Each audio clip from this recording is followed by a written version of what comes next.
మనకి ప్రస్తుతం డొనాల్డ్ ట్రంప్కి అసలు ఇండియాతో ఎందుకు పెట్టుకున్నారా అనేటువంటి ఒక సిచ్యువేషన్ రాబోతుందనే చెప్పాలి. ఎందుకు భయ్యా అంటే మనం నార్మల్గా ఉన్నప్పుడు ఏదైతే పాకిస్తాన్కి ఇండియాకి మధ్య ఏదైతే కాశ్మీర్ అంశం ఉందో సో దీంట్లోకి వచ్చి ఏలు పెట్టాడు.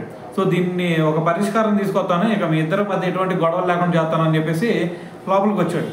సో వచ్చిన తర్వాత మనకి మోడీ గారు ఏమన్నారు, సో నువ్వు ఏమి ఇన్వాల్వ్ అవ్వాల్సిన అవసరం లేదు, సో నీకు దీనికి సంబంధం లేదు, వెళ్ళిపో అని చెప్పేసి మోడీ గారు అంటూ ఉంటే దాని తర్వాత ట్రంప్ ఏమన్నాడు, సరే మీరు వద్దంటున్నారు కానీ ఒక పక్కన చూసుకుంటేనేమో పాకిస్తాన్ వాళ్ళు మరి దీనికి ఏదో ఒక ఫైనలైజ్ చేయండి మీరు అని చెప్పేసి వాళ్ళు నన్ను అడుగుతూ ఉన్నారు.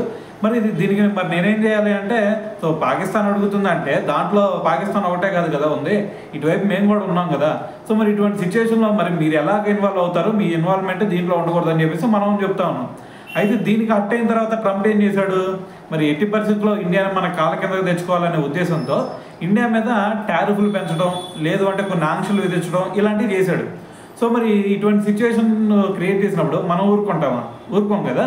సో మరి మనం ఏం చేసాము, ఇక ఆయన ఫోన్ కాల్స్ ఎత్తడం మానేసాం. దాని తర్వాత రీసెంట్గా కూడా చూసాం కదా, ఒక 4 సార్లు ఏమో ట్రంప్ కాల్ చేస్తే మోడీ గారు అసలు ఫోన్ లిఫ్ట్ చేయలేదంట.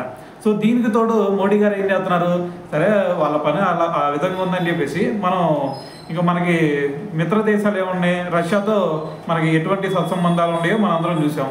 దాని తర్వాత ఇంకోటి ఏంది, చైనాతో కూడా ఇప్పుడు మంచి సంబంధాలు ఏర్పడుతూ ఉన్నాయి. ఇప్పుడు కూడా మనకి మోడీ గారు చైనా వెళ్ళారు కదా.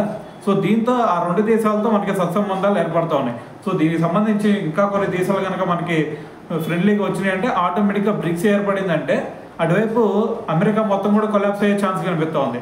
సో మరి దీంతో ఖచ్చితంగా మళ్ళీ ట్రంప్ దిగి రావాల్సిందే. సో మరి అటువంటి సిచ్యువేషన్ ఖచ్చితంగా మోడీ గారు చేసే సిచ్యువేషనే కనిపిస్తూ ఉంది.